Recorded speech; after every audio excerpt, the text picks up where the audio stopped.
ఆంధ్రప్రదేశ్ రాష్ట్ర ప్రభుత్వ ఉద్యోగులకు 20 నెలలైనా పీఆర్సీ, ఐఆర్పై స్పందన అయితే లేదు. గత సంక్రాంతికి పోలీసులకు 2 సరెండర్ లీవ్లు ఇస్తానన్నారండి. మళ్ళీ సంక్రాంతి వచ్చినా ఇవ్వలేదు. 10 నుంచి 11 తేదీలు ప్రతి నెల వచ్చినా జీతం రావట్లేదు.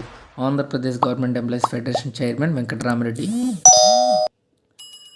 చంద్రబాబు ప్రభుత్వానికి ఉద్యోగులంటే లెక్కలేనితనం స్పష్టంగా కనబడుతుందని, ప్రభుత్వం ఏర్పడి 20 నెలలు అవుతున్నా ఇంతవరకు ఉద్యోగులకు ఇవ్వాల్సిన పీఆర్సీ, ఐఆర్లపై కనీసం స్పందించడం లేదని Andhra Pradesh government employees federation chairman K Venkatarama Reddy సోమవారం ఒక ప్రకటనలో మండిపడ్డారు.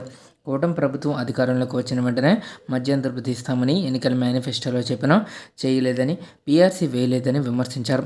గత సంక్రాంతికి ఇస్తారని చూసిన ఉద్యోగులకు నిరాశ మిగిలిందని, మళ్ళీ సంక్రాంతి వచ్చినా ప్రభుత్వంలో చలనం లేదని, ఇది మంచి ప్రభుత్వం కాదని, ఉద్యోగులను ముంచే ప్రభుత్వం అని వెంకటరామరెడ్డి ధ్వజమెత్తారు. గత సంక్రాంతికి పోలీసులకు 2 సరెండర్ లీవ్లు ఇస్తామని స్వయంగా ఆర్థిక మంత్రి హామీ ఇచ్చారని, మళ్ళీ సంక్రాంతి వచ్చినా సరే అవి పూర్తిగా చెల్లించలేదని విమర్శించారు. ఇక దీపావళి సందర్భంగా సీఎం ఉద్యోగ సంఘాల నాయకులందరి సమక్షంలో పోలీసులకు ఒక సరెండర్ లీవ్ బిల్లు 210 కోట్ల రూపాయలను సగం చేసి 2 విడతలుగా నవంబర్, డిసెంబర్ నెలలో చెల్లిస్తామని హామీ ఇచ్చారని, కానీ ఇంతవరకు సగం చెల్లించలేదని దుయ్యబట్టారు. ఉద్యోగులకు 35,000 కోట్ల బకాయిలు ఉంటే అందులో 210 కోట్లు చెల్లిస్తామని హామీ ఇచ్చి అవి కూడా చెల్లించకపోవడం దారుణమన్నారు. ఉద్యోగులంటే ఇంత నిర్లక్ష్యమా? పోలీసులకు రికార్డు స్థాయిలో 6 సరెండర్ లీవ్ల బిల్లులు పెండింగ్లో పెట్టిన ఘనత సీఎం చంద్రబాబు నాయుడు గారికి దక్కిందని వెంకటరామరెడ్డి ధ్వజమెత్తారు.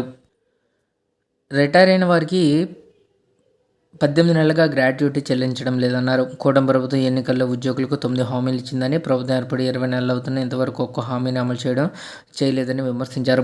ఇక సిపిఎస్, జీపీఎస్ను సమీక్షించి అందరికీ ఆమోదయోగ్యమైనటువంటి పెన్షన్ విధానాన్ని తీసుకొస్తామని చెప్పిన సీఎం సర్కార్ అధికారంలోకి రాగానే హడావుడిగా గత ప్రభుత్వం తెచ్చిన ఉత్తర్వులను రద్దు చేసిందని, 20 నెలలు అవుతున్నా ఇంతవరకు సిపిఎస్ గురించి మాట్లాడడం లేదని ధ్వజమెత్తారు.